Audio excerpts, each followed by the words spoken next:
Every day in jiu-jitsu class, you and your buddies shook the crap out of each other. But have you ever actually stopped and asked yourself, is this safe? Like, surely it can't be good to be strangled hundreds of times over and over again, right? Well, some medical professionals had the same thought and just published a new research study on this exact topic. In this video, we're going to dive into this study and we're going to see just how safe or how dangerous it really is to be strangled on a regular basis. Danger's my middle name.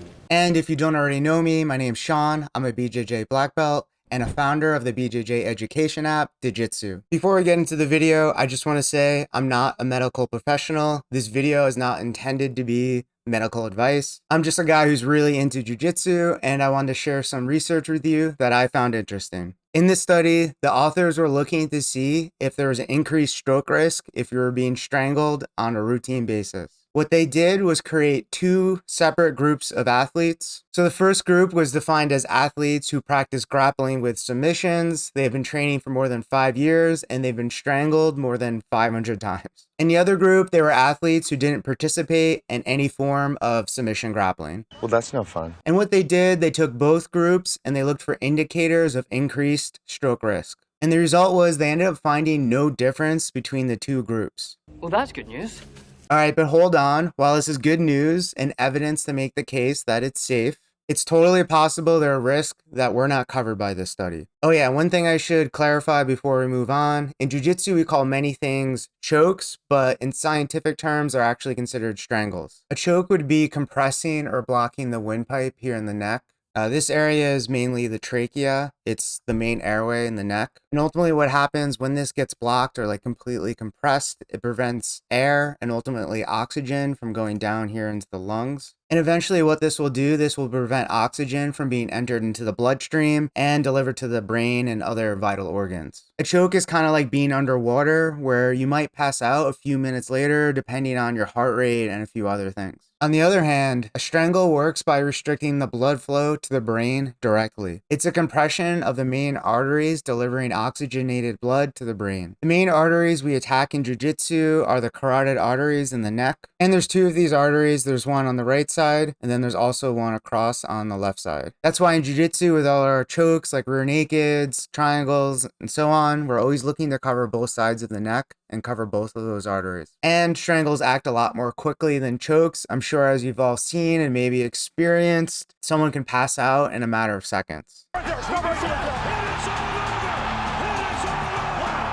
So with that out of the way, let's get back to our study. So between our two study groups we have, there were 39 participants in total, all within the ages of 27 and 60. And the two groups were controlled for age, sex, and body types, meaning there was an equal distribution between the two groups. So our first group are grapplers. They've been training for more than 5 years in what they defined as a choke-inclusive sport. And they've each been exposed to 500 plus choke events. In the study, they defined choking as strangling, just to clarify that, what we talked about earlier. The group size was 20, 15 of them being male and 5 of them being female. And our control group had a size of 19, 15 of them being male and 4 of them being female. And again, I should mention they also controlled for age and body type, so the two groups should be relatively similar in that regard. So while the study setup helps make fair comparisons, it's worth noting the study size is relatively small. This means while the results are intriguing, they should be taken with a little bit of caution.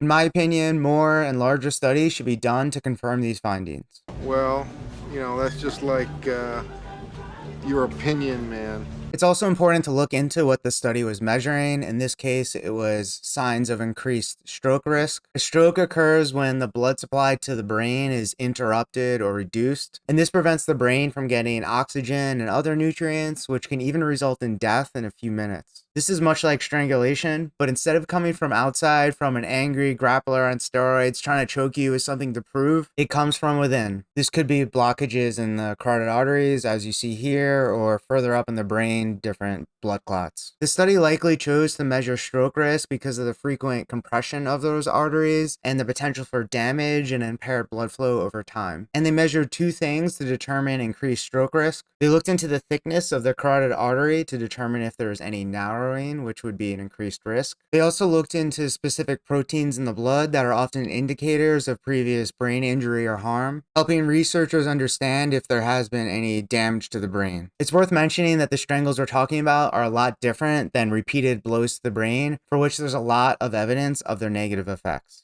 From my experience, concussions and repeated blows to the head are less common in jiu-jitsu, but maybe your experience is different. Now, before you go out with your buddies and start choking the shit out of each other, it's important to mention something this study did not cover. The study didn't look at the effects of being strangled completely unconscious. In fact, you could argue the effects of being strangled completely unconscious are kind of like mini strokes. Over the years, I've heard this same story over and over again, where someone is strangled unconscious, and then not long after, they go on to suffer a stroke. In fact, even my grandfather, he told me about a time when he was training judo, and one of his friends got choked out, and then later on in the shower, he ended up having a stroke. And I've also heard similar stories, and I've seen it pop up before on forums and on Reddit of people describing a very similar situation. These are just one-off stories, but that doesn't mean there isn't some truth to them. It might be more difficult to create a study around this, but I'd be interested in a similar study as this one, but instead looked into grapplers that were strangled completely unconscious multiple times. I think it's great that there's a study looking into this, and that it shows being strangled hundreds of times seems to be safe. And while it's evidence, there could be limitations or circumstances where it doesn't apply. I would like to see more studies like this, but with larger sample sizes. If you found this interesting and would like to look into it more yourself, I've included a link to the study down below in the description. Our knowledge of jiu-jitsu is constantly evolving. I encourage you to stay on top of studies like this, and don't be afraid to revise your own thinking based on new information. Anyway, I hope you found this interesting, and thank you for watching.